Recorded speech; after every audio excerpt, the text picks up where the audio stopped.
তাদেরকে আসলে পদে রাখা হয়নি। এইভাবে ষড়যন্ত্রমূলক একটা কমিটি আমরা ঘৃণা করে প্রত্যাখ্যান করছি।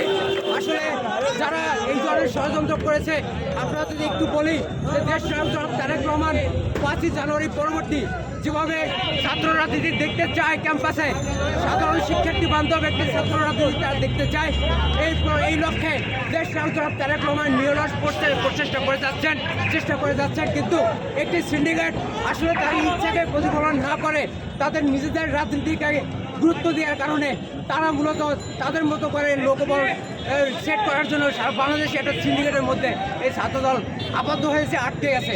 আমরা এই ঘোর বিরোধিতা জানাই।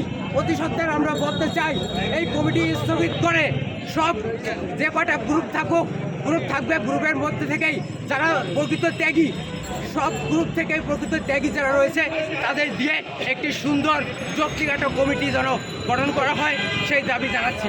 ধন্যবাদ।